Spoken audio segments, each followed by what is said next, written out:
Alright, it's the third week of June, and I'm going to look at the orchard first. So the pear tree's been plugging along, no problems. Fruit's still getting nice and firm. All the leaves look good. There's a few little spots where there's some damage, but other than that, no problems. It's just filling out, and the pears are actually, you can see some of them. This is getting really big. So they're just growing. Not really a lot of issues. I did try to finally train some of the limbs. I don't know if it's too late. Put a stake in the ground and pulled this one. Tried to pull these three branches here out a little bit. Maybe it's a little easier to see over here. Pull them out because they were growing right up into the others. So trying to get it, if you look at the overall shape of the tree, you can see that it was a lot of straight up. I'm trying to get it more out, so that way it's more usable, because obviously if everything's going straight up, you can't really get good growth and light penetration. And on the back here, I trimmed up a bunch of this. There were a bunch of limbs coming from in this area here, and there was literally about 4 or 5 limbs in this spot, all crowding each other and all hitting the fence. This one was rubbing up against the fence, and so I finally tied it off, you can see there, to the other branch, the main branch, to try and pull it off this fence and help it a little bit. So I don't know how well it's going to work, because it's the beginning of summer, not in the spring. So we'll see if that will help it to get out of the way or not, but we'll see. So other than that, you can tell where I didn't do the best job of pruning. Things were growing into each other. Plus, well, this is crazy. This is from here out is new growth. So that is probably 18 inches. So I was thinking that I didn't do a good job pruning there, but all those ones are new growth, so they just shot up. So anyway, yeah, a lot of new growth on this one, so hopefully it'll be what we want, instead of what we don't want, this stuff straight up. I need to go trim some of the water sprouts there. You can see the things right here going straight up to nowhere, so that needs to come off, because that's not going to be productive. So anywho, the cherry, that's definitely the biggest change here. Notice that there's hardly any cherries left. Last week, whenever I did the video, tasted some. They were still had a little bit of tartness to them, but I decided, since I had the day off, to go ahead and start picking them anyway, because I wanted to make sure that I got some, instead of getting virtually none for the past 2 years. I decided I'm going to make sure to get some, even if they're not the sweetest, because I wanted to have some this year. So I basically spent 5 hours picking the top. So all the way around the little antenna part there, and all the way around with the ladder, all the way around the perimeter and the middle. And I was able to actually get up in through the canopy here and set the ladder up in here, so that I could get up there and get all those, because there was a ton of them, especially in that part right there, because it was a nice open center. But I was able to pick a total of 8 gallons that day, just from the top, in 5 hours. So it's a lot of work, very time consuming, but got a lot. Then on Tuesday and Wednesday, picked the remainder. So a total of 5 gallons each of those nights. So a total of 18 gallons of cherries that got picked this year, and then quite a few more that the birds got. So if we would have had no birds this year, we probably would have had 25 gallons of cherries, which is a ton. And as you can see, the cherry tree is not, the main limbs themselves are mostly 8 feet all the way around here. Most of this stuff I can get without the ladder, except for the interior part. So I'm definitely going to be trimming the rest of that back in the next spring, to get rid of the middle part there, just have less, because that's a lot of cherries, and I'd rather be able to put the net over it and not have to worry about the birds. So the aphid damage looks like it's actually pretty much under control now. There's not that many leaves that are jacked up anymore. There's still a few that are curling and stuff, but the population of the other beneficial insects has came over. You can see lots of little ladybugs and larvae running around, so they're doing their job. So here you can see the ripe cherry, and that one is, see the darkness of it. That's what it's supposed to look like. Oh, actually, here's maybe some of these. Oh yeah, there's a better one. So the light red, and then the dark, and the darkness that's the sweet stuff. Looks like a little bird took a nip out of that one. But that is it right there. That is what you want. So I'm guessing this is definitely a Bing cherry that we've got here. So most of the ones I picked last Saturday were more like this, which are still okay, pretty good, and they sweetened up in the fridge too.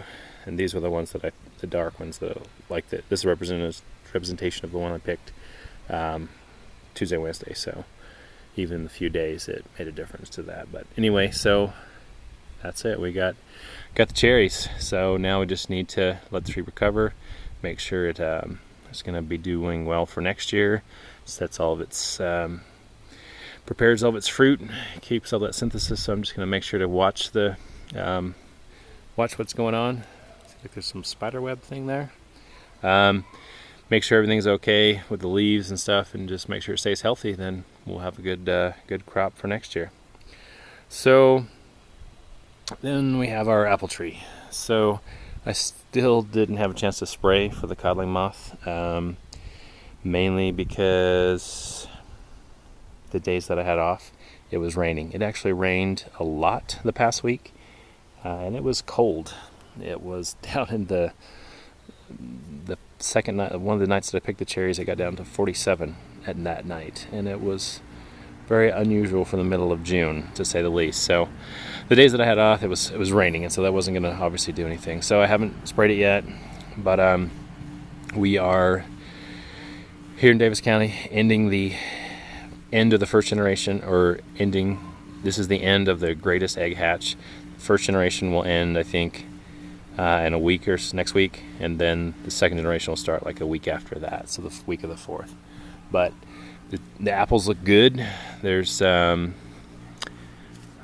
once again, we thinned them out last time or week before or whatever, so they're only one per cluster now. But you can see that some of them are starting to show the color too. So you can see the red right there on that, and you can see the size. They're pretty good size.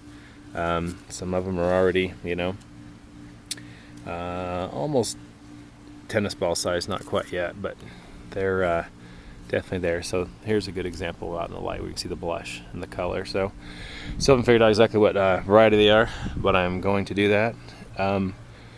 So one of the things about the codling moth, they said with any of the eggs that were hatched in the first generation, most of the time they will cause the fruit to fall to the ground. And I had only one fruit fall to the ground in the back, which could have been also because I was thinning and just never dosed it, so I'm not sure. But we haven't had a whole lot of codling moth infestation at this point. It appears, I'm hoping so, because that would be great news.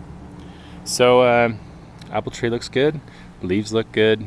I think I mentioned last time when I thinned it, I also thinned the fruit. I also thinned some of the branches because you can see it's really thick and dense up in there, and it's not really supposed to be. So we'll work on that next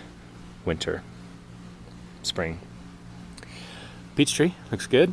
Now you can see the leaves look good. There's very few of the remaining curled leaves, and I think these are the original curled leaves and not the new ones. And don't see any aphids on here at all. You see lots and lots of ladybug larvae and other little predators, but nothing left over from the aphids. So anyway, the peaches are there. You can see them under here pretty good. Well, I'm not sure how well you can see them on the camera, but they're under the canopy there. They're looking good, sizing up, and not a lot of them on the ground. A couple of them, but that's always a good sign. Other pear tree looks good. Once again, no issues with it. It's filling out. Got a lot of new springy growth too. There's almost 2 feet on some of these things. It's crazy how fast the thing grows. And the pears are looking good, good size. With this part over here, all being up against the fence, same thing as the other one, I tried to finally took the time to adjust it a little bit. So I tied up some rope to try and pull them away from the fence and also space them out from each other, because that would be ideal for them to not be touching each other, so that the air circulation and all that, because you can see it's kind of a cluster here with this one growing into that one and all this. And so hoping to help the tree without having to just cut half of it off, trying to use what I have to train it up a little bit and see if that works. And I couldn't really tie the lines to the ground because of the angle, so I just tied them to the apricot tree, and hopefully that's not going to damage either of those. But as you can see, they're hanging to the ground now, so it's something will definitely have to be done. But there's pears on them, so I wanted to just let it go and see how it would go this year. So more to the future on that. But anywho, the pear tree looks good, and the apricot tree looking good. Lots of new growth on it. You can see in here, this part here is all new growth, which this has got to be 3 feet here, all up in here. And a lot of the new growth is, of course, in the middle here. Since I cleaned out the center and made an open vase, that gave less competition. So you'll see water shoots going off, all these ones going up and coming into the middle here. So that's it. Apricot looks good. Tree looks good. Apricots look fat. The few that are left. So we won't have a lot, but we'll be happy with what we got, and with the new growth too. Some of the new growth here on this side is coming out good. You can see it here, the red. So it is coming out in the direction we want, which is this side, instead of over the fence or over next to the pear tree. So be a work in progress, but it'll eventually come around. So with the raspberries, they're looking delicious. We've still been picking them. They're still coming due. There's a ton of them, and some of them are really big and delicious. And there's just a whole mess of them. It's just kind of, once again, difficult to get to because of all the overgrowth here. But the patch has grown up tremendously. So there are, and they're really good size and juicy and really delicious. So they just need to be cut back a little bit so that we can get in there. Man, that's good. So I'll just work on thinning that back next year, so where we can get to it. Something more like this.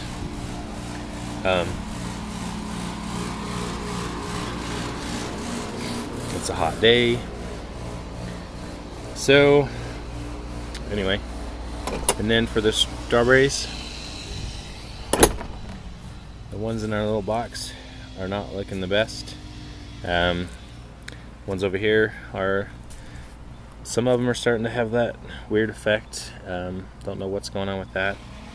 But the strawberries that are here are actually now finally tasting good. They don't get any bigger than, most of them don't get bigger than that. But they do taste good. I tasted a couple.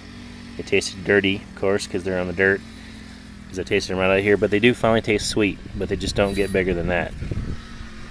So that's something we want to work on, is getting these guys transplanted to a box or something, so it's easier to pick and they don't have as much dirt on them, because it's kind of a hassle. So anyway, those are the strawberries. You do have a few decent sized ones, but most of them are those tiny little ones.